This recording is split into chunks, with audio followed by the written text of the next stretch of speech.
And so what happened in the popular religion, this is the everyday life, you depend on fertility for everything in life in ancient culture.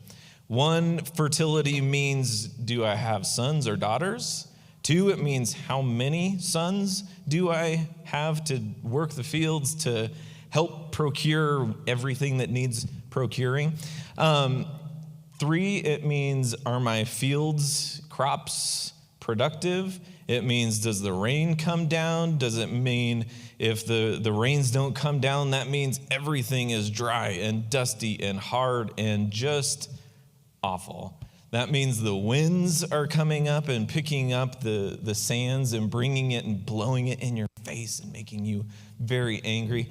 Everything in life depends upon fertility. And so if fertility is that important, and I've kind of lost sight of the fact that Yahweh is the one who I need to look to for everything, the lowest common denominator for me, and especially if I am a woman who stays in the house that I see all the time, my neighbors are making these, they're very easy. The inside homes we find these figurines right up here, and they're just normal kinds of like a knickknack that you put up on your mantle so that I can remember that I need to worship Asherah today, okay? That's an unfortunate reality, and that is part of the reason that the northern kingdom of Israel gets exiled. God allows them to be defeated. So I wanted to talk just a little bit about some of kind of the normal practices of religion in Israel during this time. And so Israel took on many of kind of those normal practices that they saw from their neighbors, because we've talked about last week about all the ways that those things the waters became muddied and the line was never as clear as we want to think that it is. And so some of the things that the Canaanite people did for in terms of their worship, you can see one aspect of it right here in this corner here. So this painting that's on this wall is the same thing depicted right here. This guy right here, that's Yahweh. You're not seeing the red pointer? Nobody can see that?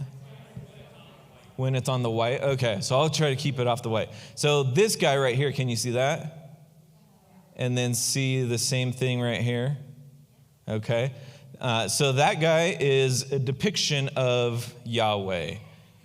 Notice he kind of has a little bit of some cow-like features, bull-like features, right? Why would that be? Baal was modeled after a bull. Who else? El was modeled after a bull, and Yahweh took on a lot of El's and bull's characteristics in kind of the popular understanding of who Yahweh is. So when they decided, you know what? We're not comfortable with a God who we can't see, feel, touch, manipulate ourselves. How did sometimes they decide to depict Yahweh? As a bull. Where did that start? Golden calf, exactly. So I wanted to read just a portion of that because it's sad, but also kind of funny. Mostly sad, but the way that it's described is kind of funny. So we know that Moses is up on top of Mount Sinai, right? And the people, including Moses' brother Aaron, are sitting down at the base of Mount Sinai, and the troops are getting restless. Like, there's all this lightning and thunder and wind and stuff going up on top. We see like something's happening up there, but we don't have any idea what that's all about. We've just come out of Egypt. We don't know who this God is. We just found out his name. We know that we're heading into a land where Baal and El are worshipped as chief deities, right? And so we know our God's name is actually Yahweh, but in order to understand who Yahweh is, I feel like I need something tangible. Well, I know El and Baal take on the form of a bull, at least sometimes. So that would make sense if Yahweh is our chief deity, that he would also take on the form of a bull if he had a form, right? And so Moses comes down from the mountain. God has kind of informed him that there's some commotion going on. And he comes down and he sees Aaron and he's angry, to put it mildly, right? He throws the tablets that God has just written on down on the ground out in frustration. And verse 19 of Exodus chapter 32 says this: when Moses approached the camp and he saw the calf and the dancing, his anger burned, and he threw these tablets out of his hand, breaking them into pieces at the foot of the mountain. And he took the calf that the people had made and he burned it in the fire. Then he ground that into powder and scattered it in the water and made the Israelites drink it. You will feel, taste, experience the depths of your depravity right here in this moment. He said to Aaron, "What did these people do to you that led them into such great sin? How could you let this happen? We're like 10 minutes into our relationship with God, and already this is what's going on. I just heard from God, 'Thou shalt not make an image.' And I come down from the mountain and bam, there it is, an image in the form of those other gods."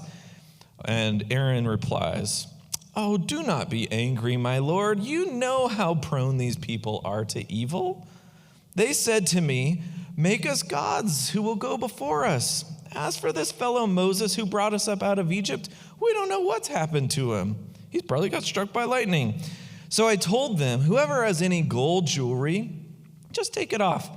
They gave me the gold. I threw it into the fire, and guess what happened? Out popped this calf. These things happen. It just happened to be that way. Never mind, earlier in the chapter, it actually says he used tools to make this thing. But that's the kind of mindset that we're talking about, is like these gods just have a mind of their own. I threw all the gold into the fire, and what do you know? Out came this calf. Because this is so ingrained into them that this is how God's work. This is the only way that we can properly worship any God, a God. And here we have this brand new God that we have just learned his name. We have just are in the process of learning kind of his stipulations, what he expects of us. And so how do we worship him? We make an idol out of him. And it just so happens that the image that we chose is the same kind of image that these other gods receive in the land of Canaan. And so here we have Yahweh depicted in this sort of bull-like fashion. Next to Yahweh, I don't think it's this one, but her back here, we have Asherah. And the inscription that we have up on this corner right here, that's right up here, says something to the effect of Yahweh and his Asherah. So what else do we know about the gods of the Canaanites? Is that if there's a male god, there's got to be a female god that goes with him. That's just how it works. Gods have goddesses, and it would be a crime to deprive such a great God as Yahweh of his goddess. Okay? So what ended up happening, not at the prophet level, not even at the state level, but at just the popular religion, this is just what people did, is they became comfortable and almost insisted on the idea that if we have such a great God, Yahweh, he has to have an Asherah to go with him. And so we have, there's a temple site at Arad, which is in the southern end of the country, that has this kind of Holy of Holies. I might have even said this last week. Has this Holy of Holies. It's its own kind of temple setup. And on two sides of kind of where you come in to worship in the Holy of Holies are two pillars, one standing for Yahweh and the other for his Asherah. And this has just become the natural state of religion. And it's sad. It's hard for us to read because we read with these idealized lenses on our eyes. We read and see like, oh, you're so dumb. You should know exactly what God expects of you. The prophets laid it out for you over and over and over and over and over again. And yet here you are on your everyday kind of worship level. You're going down to the lowest common denominator. You've got some of the right orthodox kind of worship in the way that you're worshiping Yahweh, but you've taken and added all of these elements from the peoples around us that have just ruined what God is expecting. And so this is ultimately the reason, the number one reason that God's people get kicked out of the land, both north and eventually south as well. And so it's a very sad state of affairs, but it's just the reality. All of these kinds of things were not found in Canaanite sites. They were found in Israelite sites. So part of the reason that we know how the Canaanites worship is because of the Israelite remnants of their syncretized religion, their kind of way that they had combined proper Orthodox religion with how everybody else worshiped. Any thoughts or comments or questions on those elements before we jump forward? Yeah.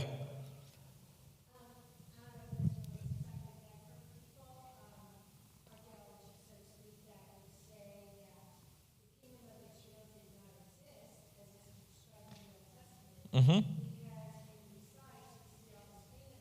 Mm-hmm.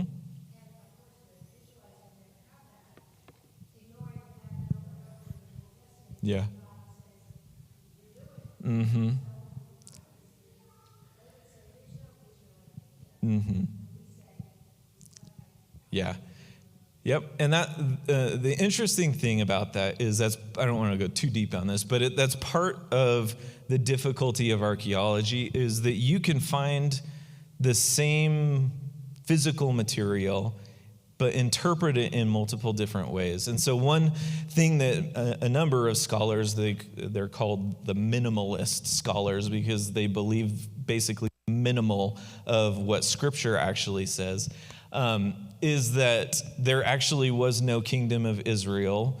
Rather, that it was just a group that kind of naturally developed out of the people of Canaan. The people who were already there, maybe they got frustrated with how they were doing religion, and there's this sect, this group that breaks off, and like, we want to call ourselves something else. How about Israelites? And how about instead of Baal and El, let's worship Yahweh.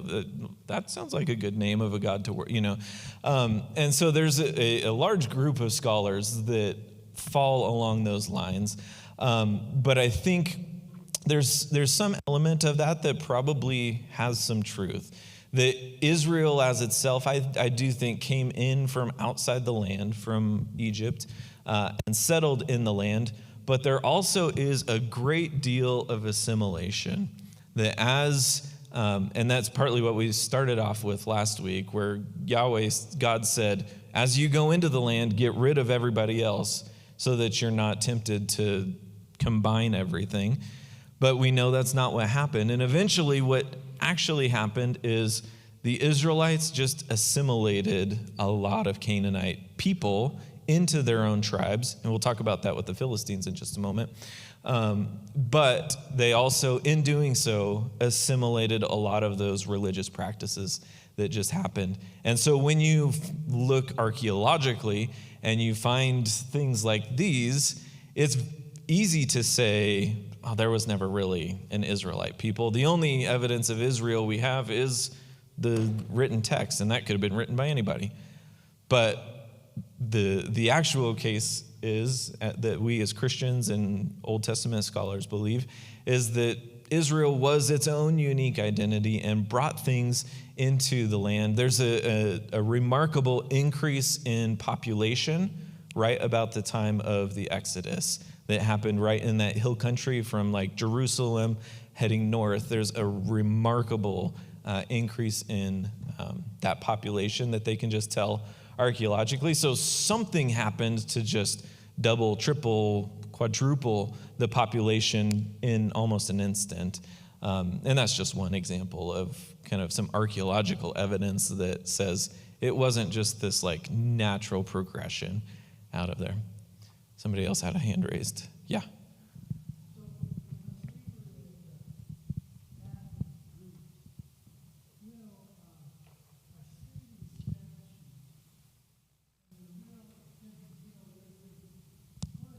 Mm-hmm.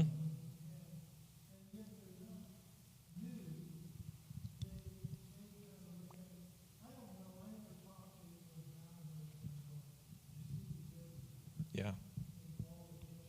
Mm-hmm.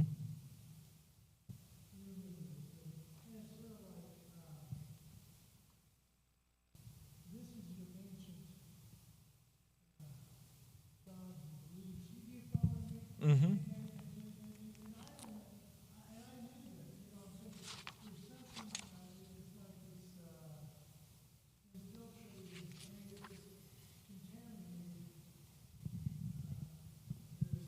Yeah. Mm-hmm. Yeah, it's certainly true. The ancient religion was highly, highly sexualized to an extent that is almost unfathomable to us, even in our own sexualized society.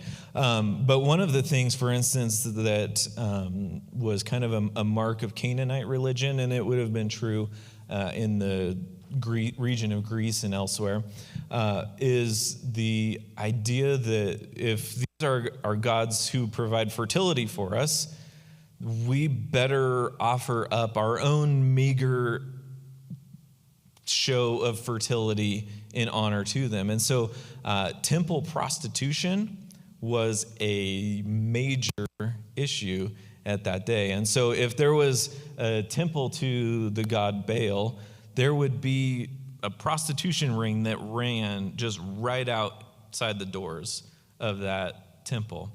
So much so, to the point that, let me see if I can find it. If you want to turn with me there, you're welcome to. But 1 Kings chapter 14.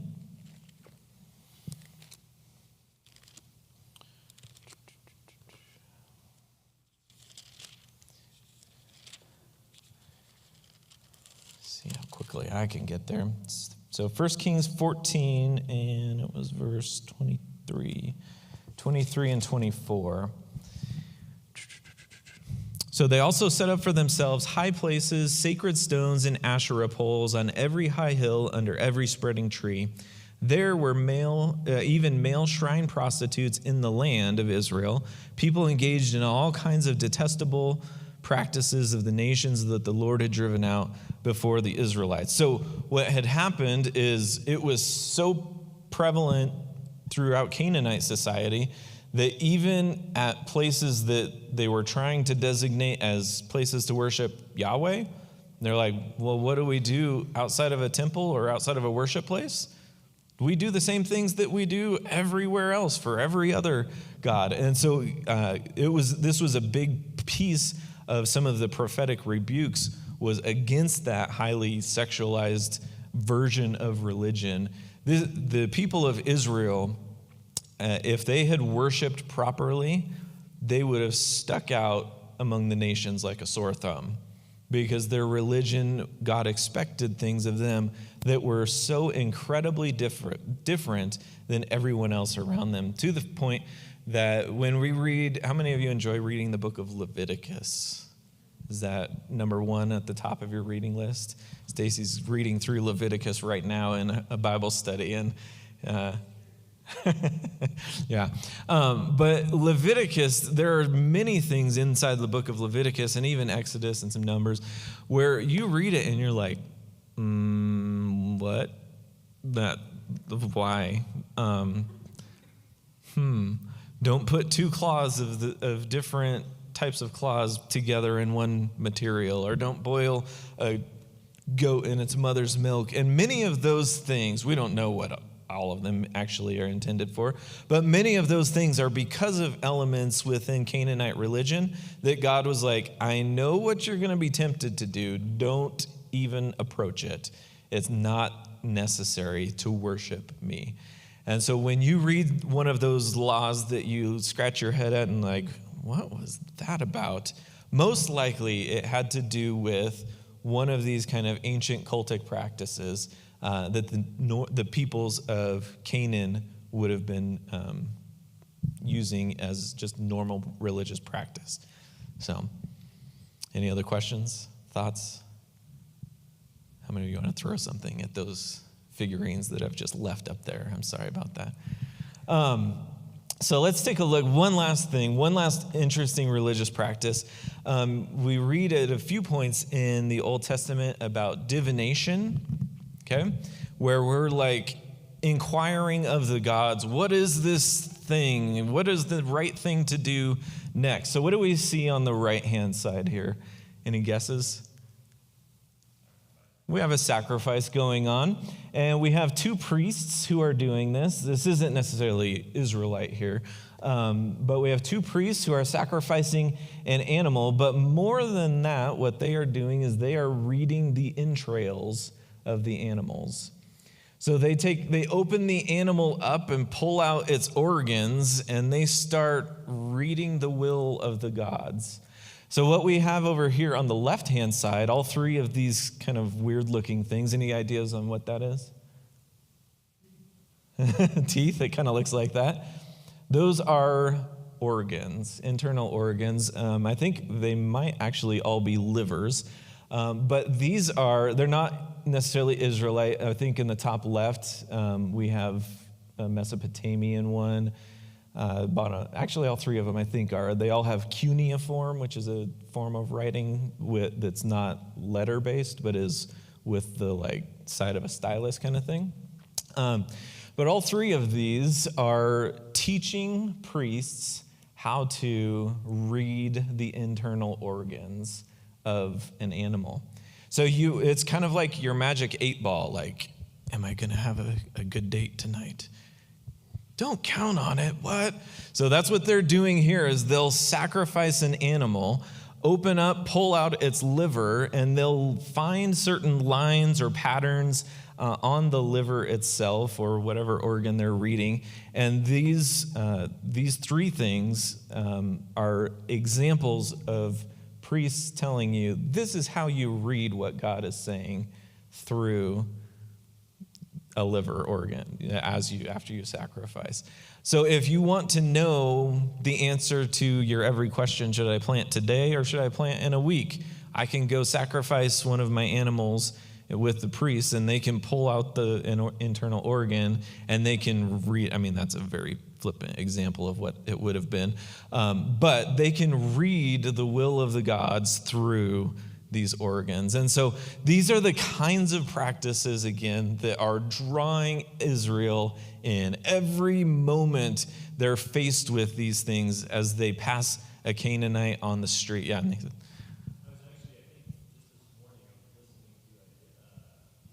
Uh-huh.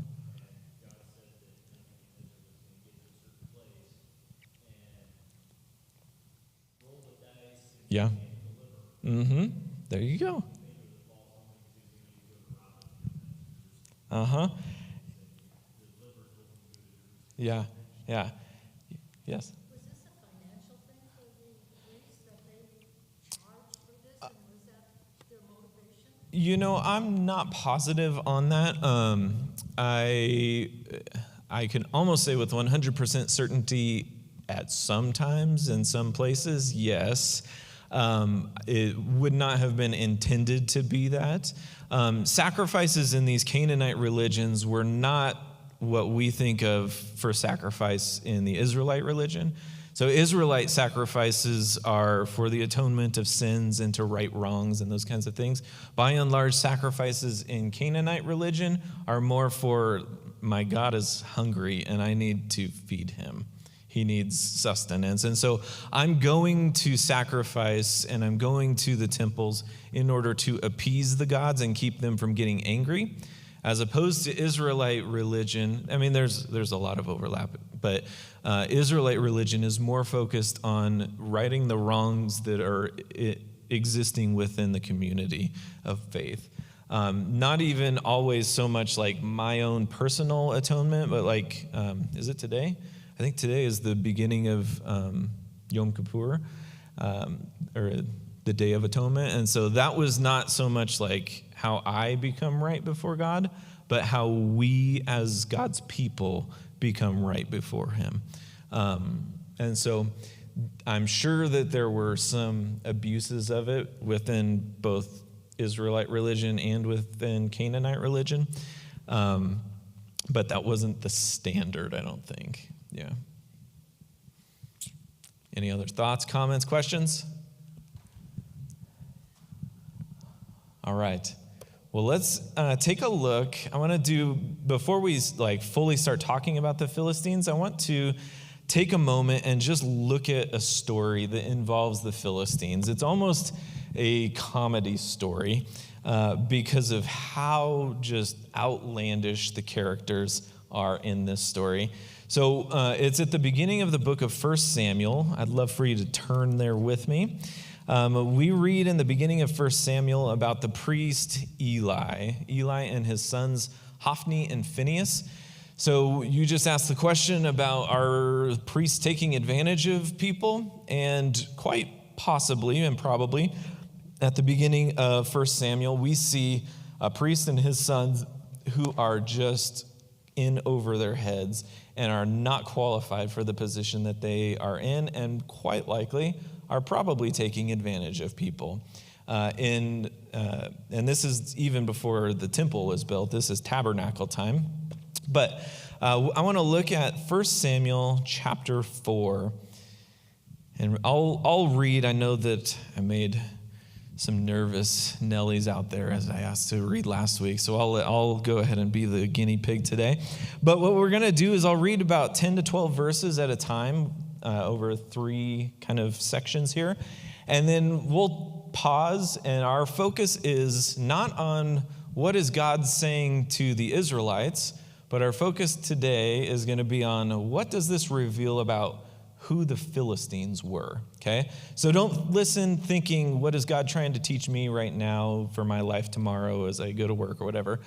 Be listening for, what does this passage tell me about who the Philistines were? And the Philistines are going to be somewhat representative even of anybody other than the Israelites, including Canaanites, the Phoenicians, and all that.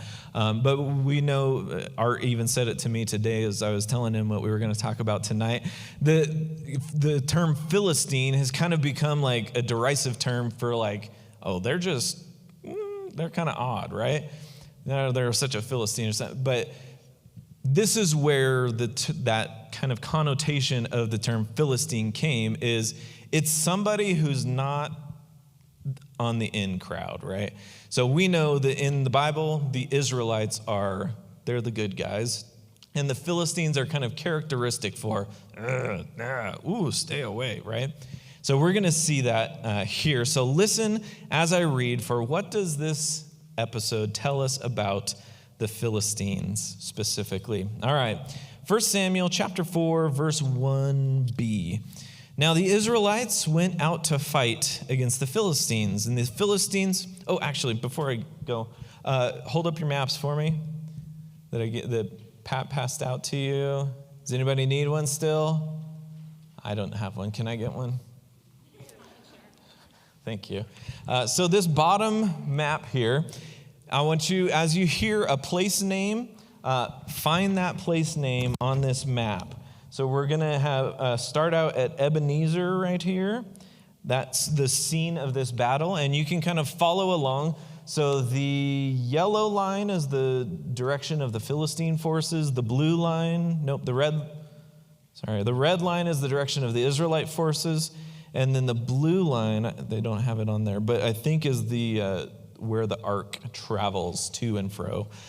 So you can kind of follow along visually on that map. All right.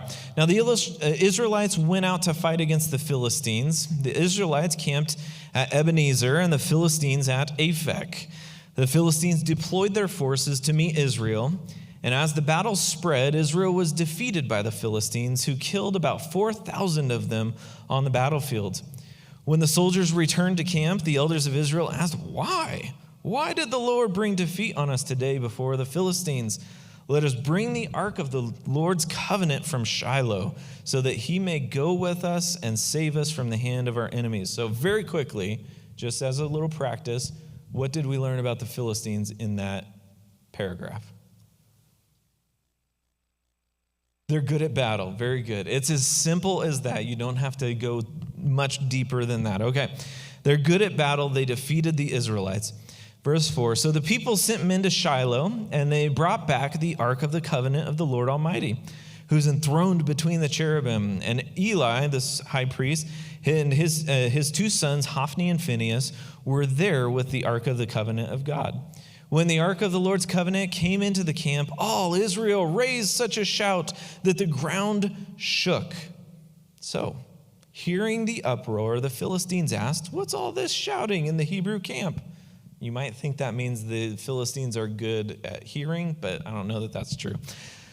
When they learned that the ark of the Lord had come into camp, the Philistines were afraid. "A god has come into the camp," they said. "Oh no, nothing like this has ever happened before. We're doomed. Who will deliver us from the hand of these mighty gods? Who are the gods who struck the Egyptians? They are the gods who struck the Egyptians with all kinds of plagues in the wilderness. Be strong, Philistines, be men, or will you be subject to the Hebrews as they have been to you? Be men and fight." All right. What do we learn about the Philistines? We recognize that there's a little bit of some comedy that's going on in here, okay? It's okay to think the Bible is funny because I think the authors intended it to be funny. But what do we learn about the Philistines here?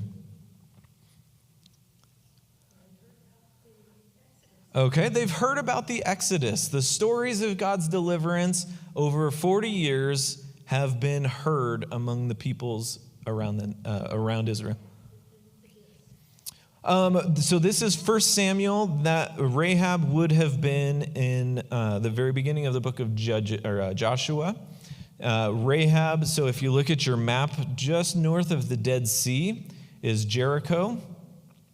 That's where Rahab was, and we're over on the other coast. So we're not talking Rahab at this moment. Because I've always been under the impression that the prostitution ring spread this kind of information among their clients. Mm-hmm. Yeah. And so I wonder if that had... Yeah, there's a lot of thoughts that Jericho itself was not so much like a city with inhabitants, but more of like a kind of a military outpost, that as people are wandering in and out of the land of Israel, this is where you stop and pay a toll, or you stop and maybe Rahab runs a hotel of sorts. And over drinks, you share things, and that kind of an idea. So I think it's very likely that kind of thing was happening, yeah. And so, I mean, you hear that same kind of sentiment in that story of Rahab and Joshua. Okay, so they have heard the story of the Exodus. What else do we know about the Philistines from this passage? Mm-hmm. Okay. Yeah, excellent. So whether they think the ark is a god or just that the ark represents the God's presence, that is, the ark has these sort of magical properties of some sort, right? So you would also think, like, we Philistines, if we were to bring an image or something of our own gods, it would have that same kind of effect, right? So in some sense, they viewed the God is contained within the object somehow. Superstitious a little bit. That's a modern term for what we see looking back. But back in their day, that's just how life works, right? Okay, Molly? Uh-huh.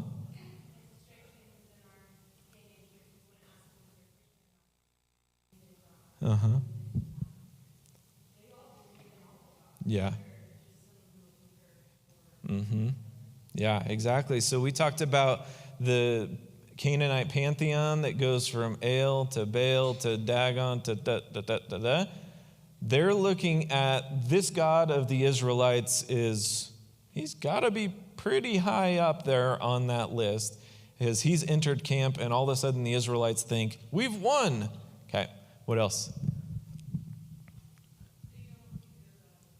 Yeah, they recognize our gods are weaker than that God, or at the very least, our God is not present. Theirs is. Okay? Anything else? They feared God. Yeah. They recognized not just that he's pretty high up on the pecking order, but that he has legitimate power to do something. Even though we have never, ever worshiped or bowed down to or prayed to or sacrificed to this God, we recognize he has legitimate power, right? Okay. Anything else? I think that's a pretty good list, but yeah. Okay. All right. Let me read the last verse of that. So the Philistines fought, and the Israelites were defeated. Every man fled to his tent. The slaughter was very great. Israel lost 30,000 foot soldiers. How many is that? 30,000 foot soldiers. The ark of God was captured, and Eli's two sons, Hophni and Phinehas, they're dead. Okay? Very next thing that happens, I'm not going to read it because it doesn't say anything about the Philistines, but the very next thing that happens is a little messenger goes up and tells Eli, your sons are dead. And Eli is quite large and rotund at this moment in his life, and he is overcome with emotion, falls backward in his chair, hits his head, and he's dead too. So we have the ark of God is captured. We have high priest and two sons, the next two people in line, all out of the picture. What do we think is going through the minds of the Philistines now?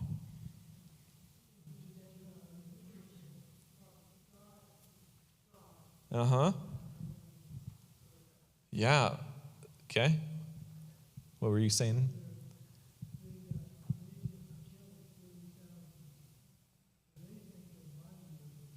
Yeah.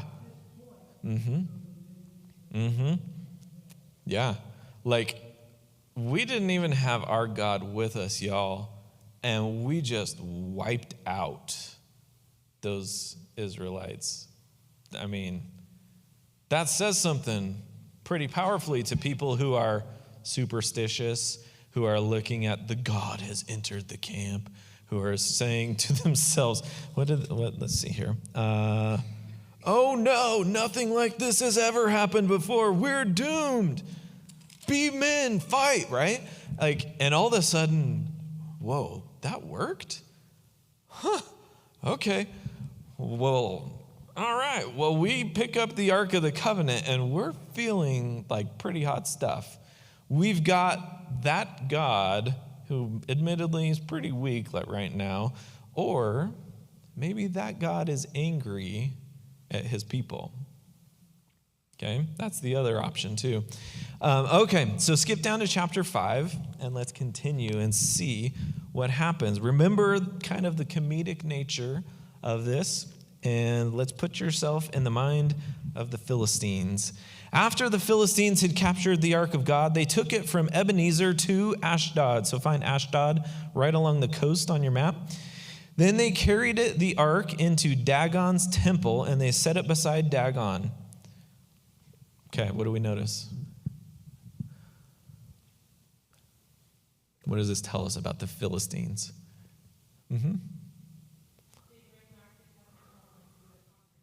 Okay. And not just the court of your king, but the court of your highest God, who's on record.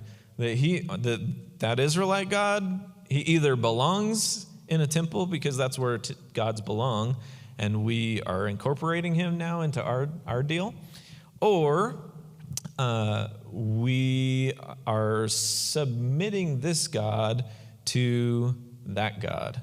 Okay? Do you need something, Mike? What's that? Yeah, they thought Dagon was going to take over. Now, we didn't talk about this, but Dagon, I just mentioned it briefly, Dagon is about third or fourth in line of the Canaanite gods. Now, were the Philistines Canaanite people? No, they weren't. We'll talk about where they came from in just a moment. But they believe and worship Canaanite gods. Okay? So it's kind of a trick question because they came from elsewhere, but deeply incorporated themselves into Canaanite culture. So Dagon is the god who's in this temple, and they bring the Ark of the Covenant in either to subject Yahweh to Dagon or to say, like, this is where the gods hang out, and you guys might have a fun conversation while you're here in the temple. All right. When the people of Ashdod rose early the next day, there was Dagon. He had fallen on his face on the ground right before the ark of the Lord! Exclamation mark. They took Dagon and put him back in his place. What should that tell us as the Philistines? That was kind of weird. Must have been an earthquake. Did you feel that last night? Huh. I thought we had better craftsmen than this, right? Okay, but the following, but the following morning when they rose, there was Dagon fallen on his face on the ground before the Lord. His head and his hands now had been broken off and were lying on the threshold. Only his body remained. What are we thinking right now? Was that a coincidence that it happened 2 days in a row? Or, this is weird. I thought that God was not powerful. Like, he let 30,000 soldiers just, what do we do with it? Okay. That is why to this day, neither the priests of Dagon nor any others who enter Dagon's temple in Ashdod step foot on the threshold. So because his hands and face fell off on the threshold, now we're like, I'm not touching it. Okay? What's it tell us about the Philistines? They're still superstitious, right? I'm at least a little stitious. The Lord's hand was heavy on the people of Ashdod and its vicinity. He brought devastation on them and afflicted them with tumors. When the people of Ashdod saw what was happening, they said, "The ark of the God of Israel must not stay here with us, because his hand is heavy on us and on Dagon our God." So they called together all the rulers of the Philistines, and they asked them, "What shall we do with the ark of the God of Israel?" What are we hearing from the Philistines at this moment? What's that? We better get him out of here, because this is not a God who we can control, right? He is not a safe God. Remember that sacrifices and things are meant to appease the gods, right? So they're like, we know how to control Dagon to some degree. We know what kinds of things he likes. We know what kinds of things he doesn't like. We know how to kind of do this whole cult system here around the god Dagon. But this other God, the God of the Israelites, we've got no idea what to do with him. But all of a sudden, strange things are happening to me, okay? And I don't know what to do about it. So they definitely saw the legitimate power that Yahweh had, right? They definitely acknowledge that not just Dagon can have power, but Yahweh can have power. So are they monotheistic, polytheistic? What are they? They're definitely polytheistic, that we worship any God and we will give our due to any God as long as it helps us get what we need. So if this God wants out of here, we don't want him in this temple. Let's get him out of here. All right. And they started having... Yeah. And so, yeah, exactly. So it's not just even things are happening inside the temple, but this God has power outside the temple. He has the power to affect me physically. And like, okay. So the things that they have heard about that God that brought the people out of Egypt, all of a sudden, like, I'm starting to see that that might have not just been an old wives' tale. There might have been some truth to those boils that we heard about the Egyptians getting. I don't want frogs everywhere in my bed and all that stuff. Let's get them out of here now. All right, verse 9. But after they had moved it, the Lord's hand was against that city, throwing it into a great panic. He afflicted the people of the city, both young and old, with an outbreak of tumors. So they sent the ark again to Ekron. Find Ekron on your map. As the ark of God was entering Ekron, the people of Ekron cried out, "They've brought the ark of God of Israel around to kill us and our people." So they called together all of the rulers of the Philistines, and they said, "Send the ark of God of Israel away. Let it go back to its own place, or it will kill us and our people." For death had filled the city with panic. God's hand was very heavy on it. Those who did not die were afflicted with tumors, and the outcry of the city went up to heaven. Whew, can you imagine what this scene feels like in an ancient society that is struggling to know, what do I do with the one true God, when I actually think that he's just one of many, okay? Did you notice the phrasing here a couple times? The hand of God was heavy upon them. That's because Dagon's hands just daggone fell off, right? I've been saving that one a long time. No, I'm just kidding. But Dagon, you see how ineffectual Dagon is, because his hands just pop off at a whim. But the hand of Yahweh is strong against these people. Okay. Any other thoughts, questions, comments so far? Yeah.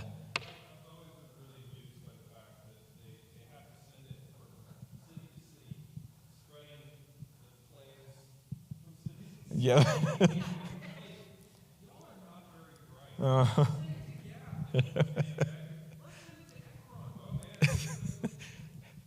And Ekron sees it, and they're like, "Keep it away. We've heard what happened there." Yeah. One thing that shows, though, which I think is an interesting fact, is we kind of think of the Philistines as a collective unity, that like the army of the Philistines gathered and went out to war. But it's not so much. They are more or less, like we talked about with the Canaanites, independent city-states. So they each have their own king who's looking out for my people. So if I can get rid of this God and send them to Ekron people, I don't care. All the better for me. I know they're kind of related to me, but what I care about is my folks who are here with me.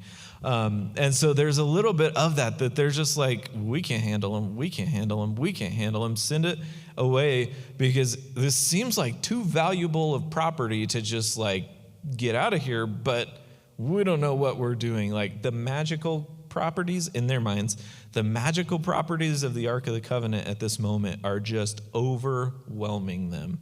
So let's read chapter 6, the end of this story. When the ark of the Lord had been in Philistine territory for 7 months, 7 months they've been dealing with this and terrified to walk out in the air. It's like COVID has overtaken them and I don't know if I can trust you. Are you wearing a mask? Have you experienced the tumors and all that, The Philistines called for the priests and the diviners. Who are the diviners? These dudes. And they said, "What shall we do with the ark of the Lord? Tell us how we should send it back to its place." So they answered, after reading the entrails, "If you return the ark of God to Israel, do not send it back to him without a gift.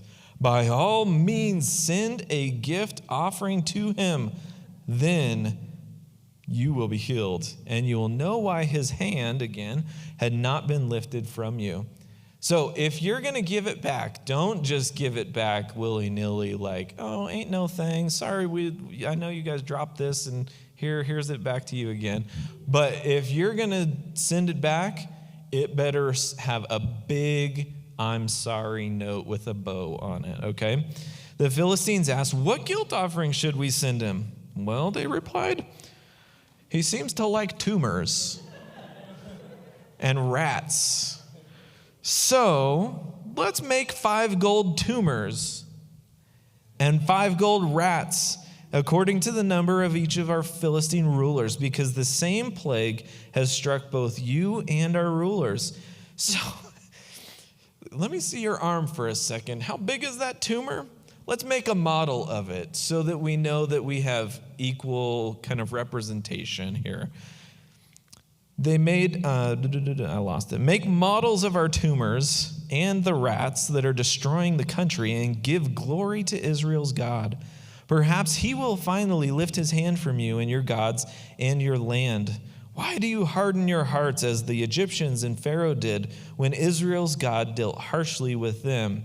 Did they not send the Israelites out so they could just finally go on their merry little way? Like, you hear the echoes of the story of Exodus, right? This isn't just the theology of Israel. This is what's going around, that the people are like, I have no idea what to do about this God because he's just on a rampage and giving people tumors and sending rats all through the land and all kinds of crazy things. So he seems to like that. Let's just appease this God, get him out of here, and do whatever we can to get back to our normal life. Now, get a cart ready with two cows that have calved and have never been yoked. Hitch the cows to the cart, but take their calves away and pin them up. Take the ark of the Lord, put it on the cart, and in a chest beside it, put those gold objects that you're sending back to him as a guilt offering.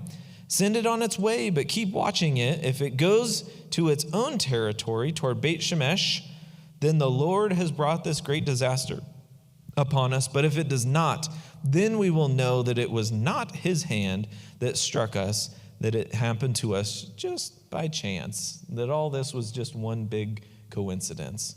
Okay? So they've got their priests and they've gathered together. They've sacrificed the animals and divined the entrails to see what should we do about this big problem that we've got going on here. And here's what we'll do. We'll put it on a cart, put the gifts in it, and we'll just slap those cows on the rear end and hope that they go the right way. Okay? So what does this tell us about the Philistines? Who said that? I missed it. Oh.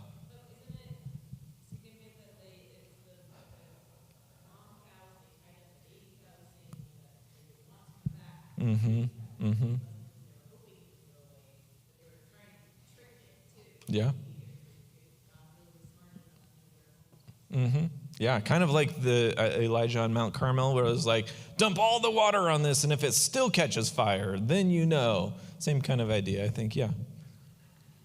Did somebody else start to talk too?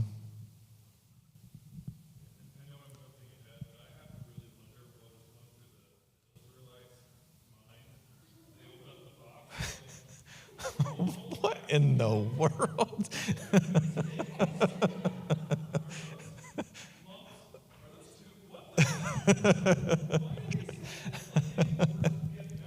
Uh-huh. So I read, I'll just throw this out there and we won't dwell on it, but I read a couple of commentaries today that were talking about this scene, and the Hebrew word for tumors is quite vague. And so it's quite possible that these were sexual organs in nature too. And so there's an element of this, that sexualized nature of the cultish religion, that even as they sent it away, that it wasn't just like tumors that you're opening a box of, but that they're like, oh my goodness, put the cover back on that thing. And you might understand why, I think it says, God struck down some of the inhabitants of Beit Shemesh, putting 70 of them to death because they couldn't help themselves but to open the cover even of the ark of the Lord. Like, if this is what's in this gold box just sitting on the cart, what in the world did they do with the actual ark of the covenant, right? The curiosity just got the best of the people of God, and they didn't know, what is this thing that has cows just wandering up the roads? Yes? Just thinking about the broad perspective of history, I think it's really interesting how God used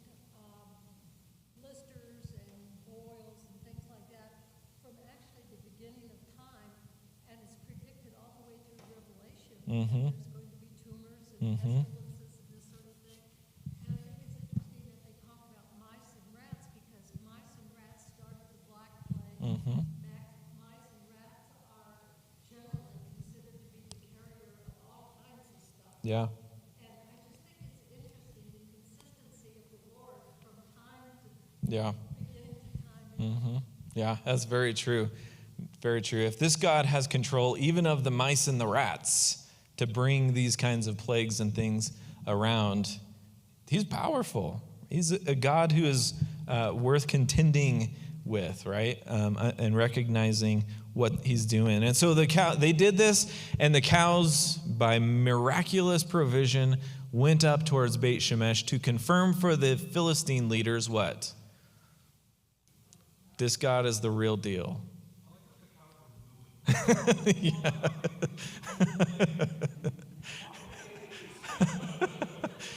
Yeah.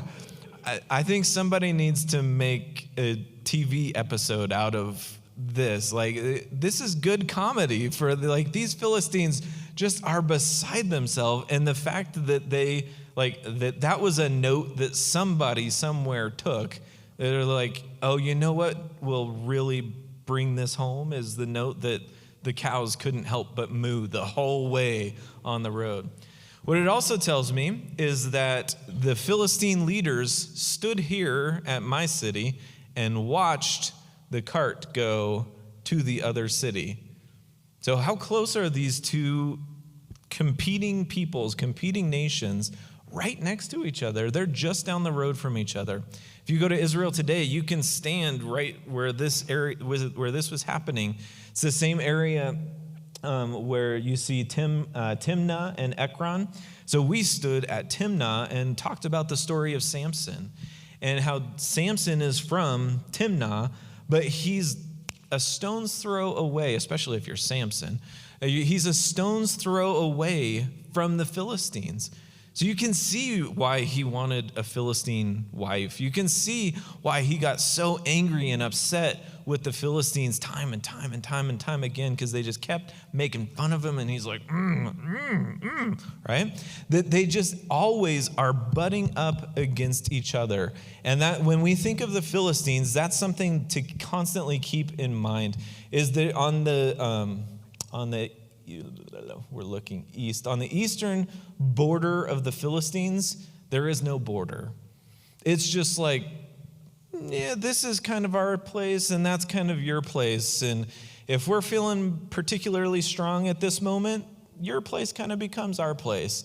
And if you're feeling particularly strong, you can kind of push yourself into our place. And so there is no hard defined boundary where we go and where you stop. So typically, if you look on your map, we have these 5 Philistine cities of Gaza in the lower left, Ashkelon, Ashdod, Ekron, and Gath are more inland. That's the word I'm looking for. So those are the 5 Philistine cities, but archaeologically, we have evidence of the Philistines kind of ranging in a pretty broad pattern. So one of the things that really defined the Philistines, May, could you help me out? It died. Is it coming back? Maybe never. Okay. One of the things that really defined the Philistines, and one of the ways archaeologists recognize this is where the Philistines inhabited and this is where they didn't, is the shape and kind of artistic patterns on their pottery. So pottery is everywhere in archaeology, and pottery is probably the number one way that archaeologists will define, that's not the one, this is the one, will define the age of things in ancient Israel.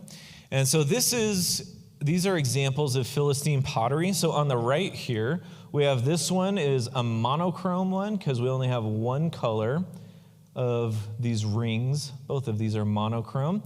Then over here, these 2 left examples, we have two-tone bichrome. So we have this kind of like brownish, blackish, whatever, and then we have a red.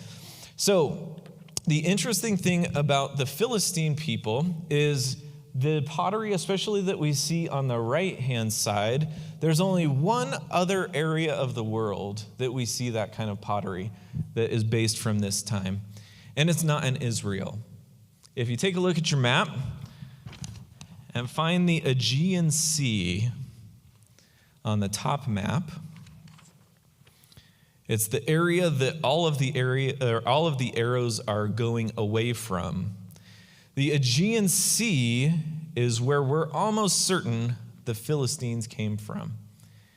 So you see on here, this says the sea peoples, okay?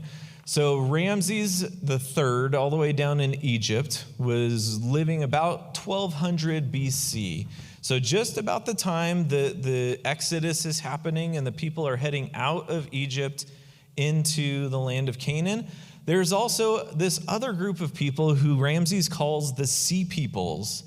The sea peoples arrive on boats, very distinctive boats. Maybe. There we go. Very distinctive boats. This is a relief in Egypt so that we see that it has this very distinctive kind of hook feature on both the front and the back. So perhaps it's more of like a fin shape or like a bird shape, but they are symmetrical front to back. And these are the kinds of boats that the sea peoples arrived in from, we know, the Aegean Sea. The pottery is remarkably similar. Most likely, the Philistines, many scholars believe, came from the island of Crete.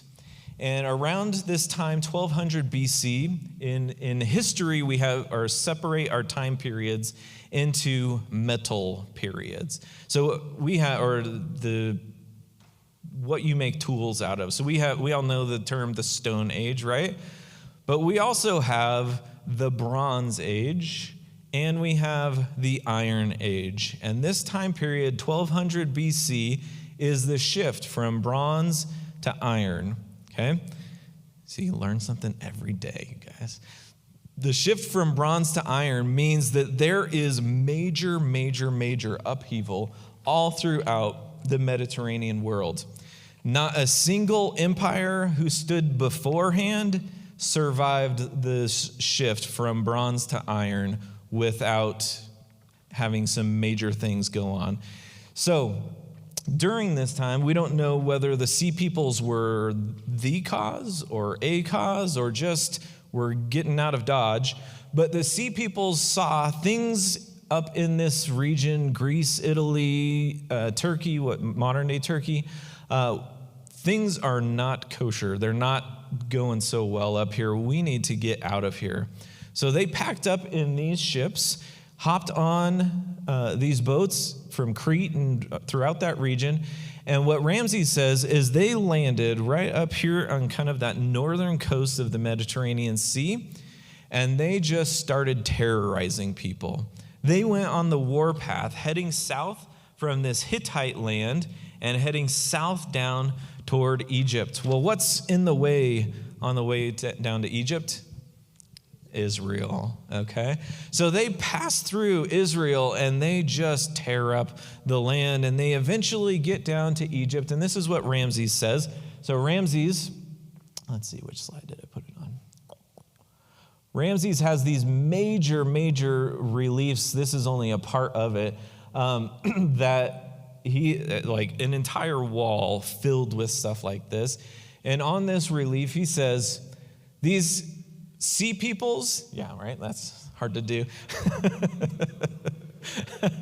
That these sea peoples started up and conquered Hittites, the Phoenicians, the Arameans, everybody in their path until they got to Egypt. And then because Egypt is so amazing, guess what we did? We stopped them where they stood, right? I mean, if you're a history writer, you get to write it if you win. So Ramses is pretty proud of what the Egyptians did. But what ends up happening is perhaps the sea peoples were conquered in Egypt, and what was left of them, they just kind of filtered back up the coastland into where we know the Philistines ended up. So that's quite possibly where the Philistines came from and what happened. And we know from their pottery, again, no, other direction. From their pottery, they started out with pottery that was remarkably similar to these cultures from the Mediterranean Sea. And over time, within 50 to 100 years, they started incorporating elements of Canaanite pottery, which is where this two-toned color came from. It still remained distinctively Philistine, but they brought in some of those cultural practices of their Canaanite neighbors. So in the same way, Israel brought in and assimilated many of the cultural elements of the Canaanites, the Philistines did the very same thing. So in where they came from Crete area, typically they were comfortable with worshiping God or goddesses instead of gods. And we see some of those same things that happen in the archaeological evidence of the Philistines in Israel, that they're more comfortable worshiping goddesses than they are gods. However, we also notice very surely in the biblical text that we have the god Dagon, who is a Canaanite god. We have the god Baal, who is a Canaanite god, and we have the goddess Asherah. So instead of maintaining their worship of the goddesses that they worshiped in Crete and the surrounding areas, they assimilated and became worshipers of the Canaanite deities by and large. Now, it looked a little bit different than the Canaanite worship did, but they incorporated those elements and brought them together to form and create their own kind of people group. Now, another interesting thing about this pottery is the tribal allotment of Dan. You guys know as the people entered into the land, Dan got the allotment in the land that is right smack dab next to the Philistines. Well, the Philistines and Dan, they clashed. And before too long, Dan was like, we don't want this part of the land. It's not the greatest. So they headed all the way up north of the Sea of Galilee. Guess where else we find this kind of pottery in Israel? All the way up north in the region of Dan. So what that tells us is that there were Canaanites who lived next to the Israelite tribe of Dan, who decided we associate ourselves more with Dan, the tribe, than we do with the Philistines, with our Philistine brethren. So they moved from Philistia and moved all the way up to Dan, maintained their style of pottery, and yet incorporated themselves into the Israelite society and became just part of Israelite culture. Isn't that fascinating? Those are the kinds of things that we discover through archaeology that we don't see necessarily in the biblical text. Okay, let me just run through some slides very quickly, and then we'll finish up.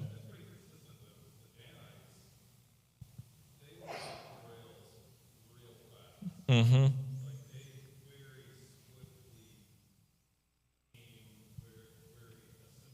Mm-hmm. Yeah. Yep. Yeah. Yeah. There's a number of scholars who believe that it's not just the Philistines who incorporated into Dan, but Dan was just like, anybody who wants to come, let's do this thing.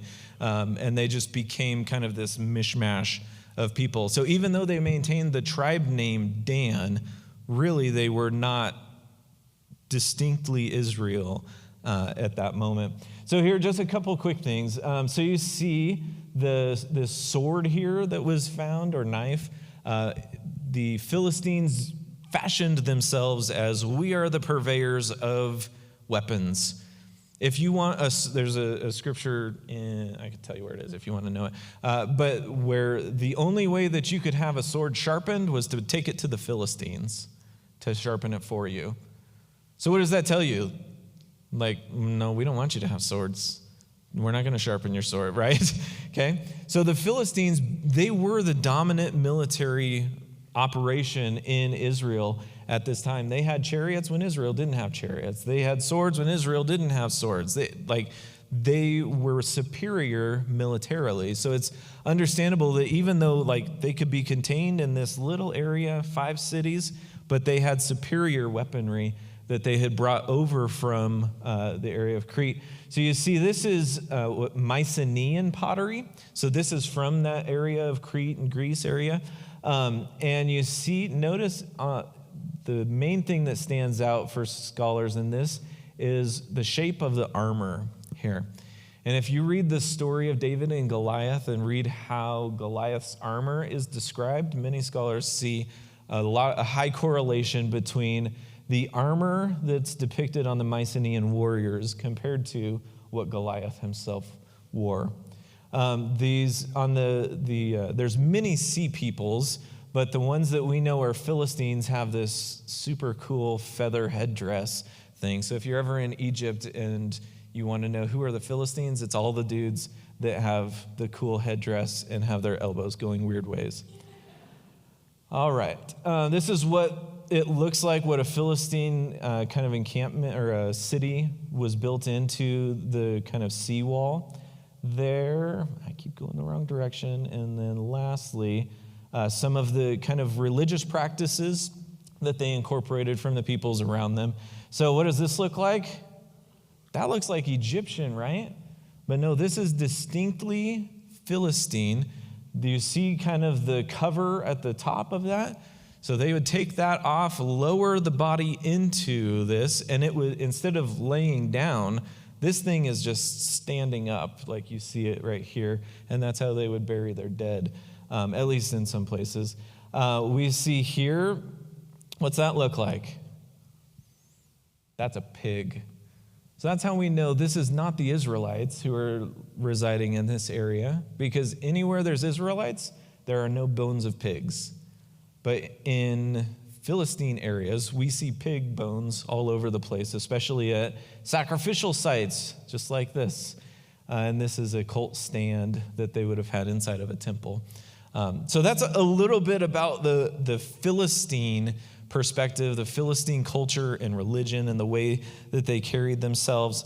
They were definitely a people to be reckoned with, and they definitely came into conflict with, especially during the period of the conquest of the land. So Joshua, Judges, and then also the beginning of the monarchy, especially with Saul and David, is where we see the Philistines. And then they kind of just fade out of the biblical story. There's a few references here and there that pop up, but by and large, they just kind of disappear from history. So, any thoughts, questions before I release you? Yeah.